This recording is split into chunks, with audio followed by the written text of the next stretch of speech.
imagine a world without stories? What do you think you would feel like if you could never listen or read a story? Hello everyone, I'm Kathleen Pelly. Welcome to Journey with Story. I don't know about you, but I can definitely not even begin to imagine a world without stories. How terrible would that be? Today's tale is a folktale from Africa that tells us how stories first came to be. Now, there are actually quite a number of stories about this very topic, so take a listen and see if this reminds you of any other stories that you may have heard like this. Let's take a journey with The Origin of Stories, a folktale from South Africa.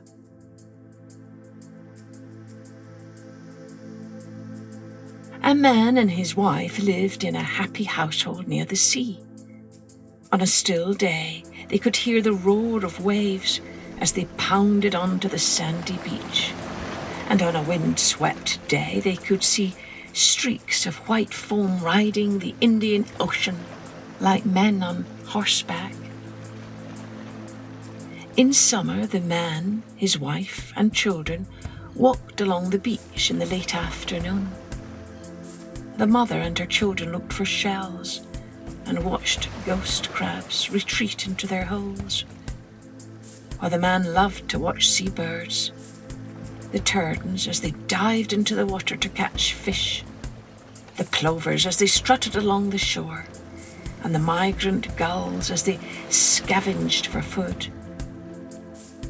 At home, the man would carve bird and animal forms out of wood that he found, and in his home were beautiful sculptures displayed for all to see. The family spent much time hunting, curing hides, tending the fields, and weaving baskets using the materials that grew along the coast.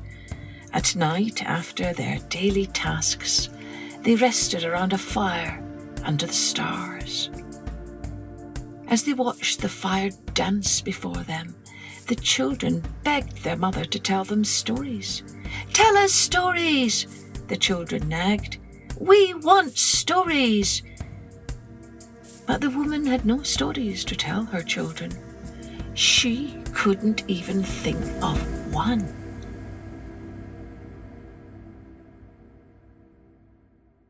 Early the next morning, the woman visited her neighbours to try and find stories so that she would not disappoint her children. "We do not know any," they said, shaking their heads. Then the woman turned her ears to the wind as it rustled the leaves of the umdoni trees and sneaked around the yard hoping that it had stories to tell. But she heard nothing. Every evening the children begged for stories until, in desperation, the man of the house sent his wife away in search of tales, promising to take care of the children and the household while she was away. With the sound of the sea at her back, the woman followed the well-worn paths gouged out of the earth by people and cattle and went in search of stories. Soon she met a hare nibbling grass at the edge of a clump of bushes. She quickly addressed the little animal, known for his trickster ways, before he disappeared into the bush. "Do you have any stories for me, hare? My family are desperate for tales." "Oh, I have plenty of tales, so many that I have lost count," he replied. "Please recall some so that I can tell them to my children," the woman said excitedly. "They are nagging me for stories." "Well, I'm very busy now, as you can see, and you know what happens to people who tell stories in the daytime." Then the hare scuttled into the bushes, leaving a little trail of dust. The woman continued on her way, disappointed that the hare, who really had no stories to tell, had tricked her. As she walked along the hillside, she looked out for people and animals who could tell her tales. The summer heat was tiring, and the woman decided to rest for a while in the cool forest. Before she reached the shady trees, she met Baboon and her young near an outcrop of rocks. "I see you have children just like me," she said to the baboon. "My children have sent me in search of stories for them. Do you have any to tell me so that I can take them back to my family?" "You want stories?" Baboon laughed. "Do you think I have time for stories? I spend all my time feeding my young and keeping them safe. Your request is rather strange." So the woman quickly left the baboon and her family and entered the cool forest. As she looked up, she saw a wood owl perched on the branch of a gnarled tree. She immediately tried to capture his attention by looking up at him and saying, "Wood owl, do you have any stories for my children?" "Who is this noisy creature who has disturbed my sleep?" he asked angrily. "Stories? Is that what you want? How ridiculous!" He flitted off towards a tall tree nearby, calling, "Whoo! Whoo!" And the woman caught sight of his rust-red body feathers and his brown wings that were the colour of winter leaves. His soft cry seemed to echo his thoughts. "Who are you? Who are you?"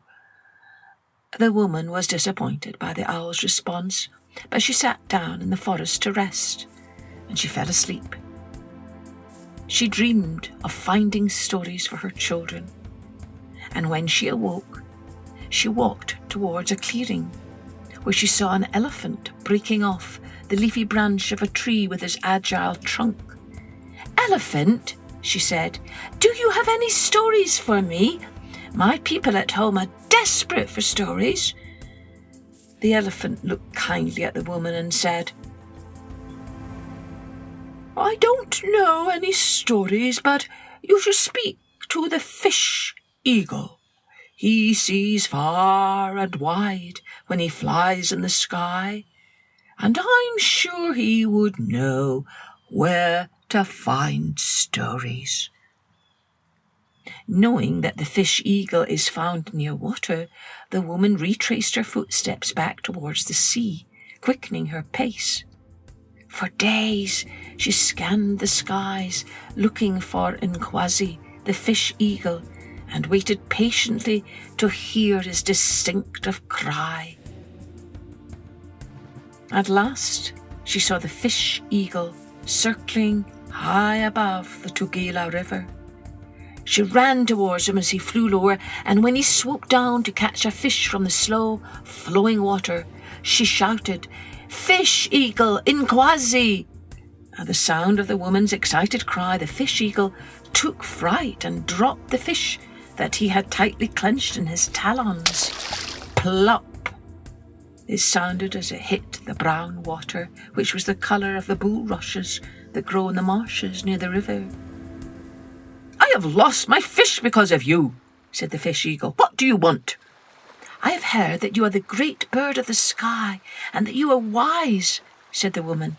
"My family need me to tell stories to them, and I do not know any. Do you know where I could find some tales?" Fish eagle liked being referred to as wise, so he forgot about fishing and gave the woman his attention. "I am knowledgeable about some things on earth, but not others," he said. "But wait, I know of someone who knows the secrets of the ocean. Wait here while I try to find him."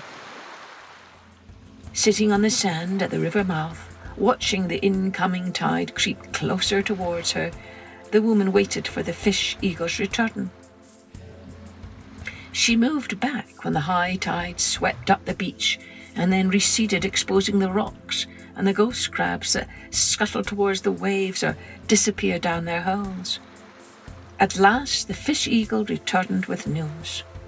"There is a large sea turtle who has offered to take you to a place where you will be able to find stories," said the fish eagle. "Look, he is coming out of the water." When the woman had explained what she wanted, the sea turtle said, "Woman, climb on my back and hold my shell firmly." The woman was a little afraid, but she obeyed the turtle. They travelled the waves with difficulty, and together they journeyed into the depths of the sea. The woman had never seen such beauty before. On and on they travelled towards the bottom of the sea, where they met the king and queen of the seas. "Woman from the dry earth, what do you want from us?" they asked. "I am looking for stories to take to my children. They are desperate for tales." "We have many tales, young woman, but what will you give us in return?" "What do you desire?" the woman asked. "We can never go to the dry earth, so we would like a picture of your family, your house and your village," said the Sea King. "All right," said the woman excitedly. Then she climbed on the turtle's back, and they journeyed back through the depths of the ocean towards the land. As she climbed off his back at the edge of the water, the woman said, "Please come back at full moon. I will have the Sea King's gift ready by then."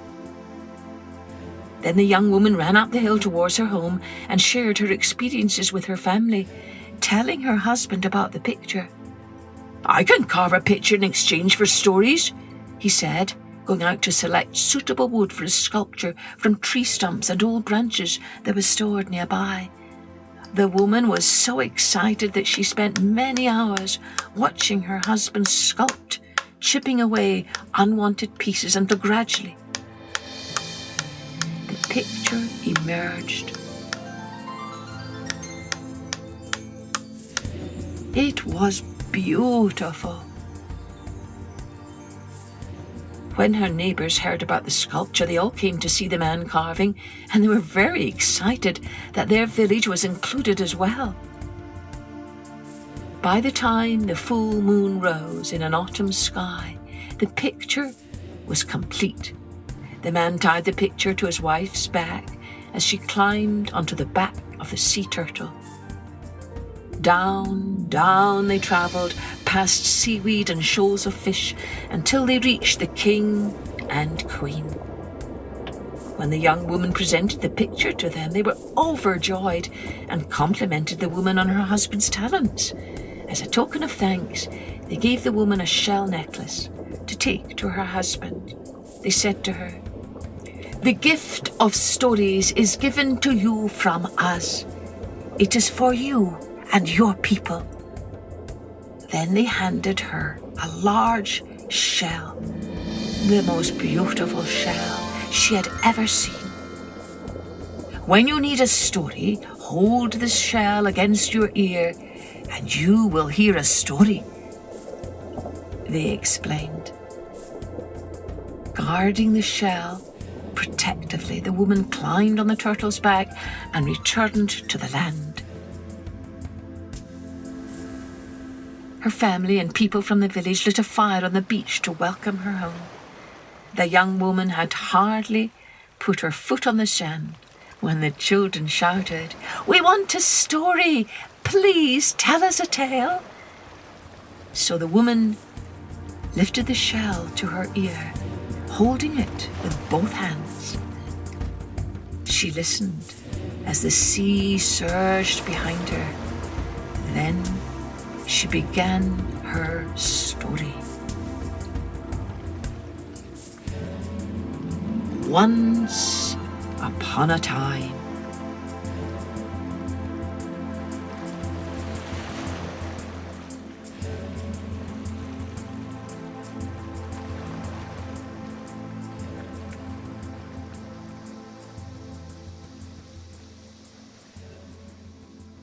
well, I hope you enjoyed that story about stories.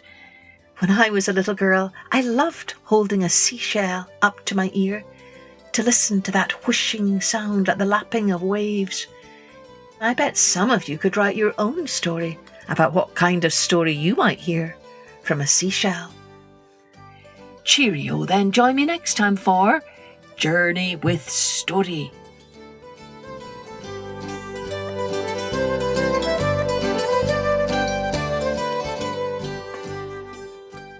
Music and post-production was by Colette Jonas.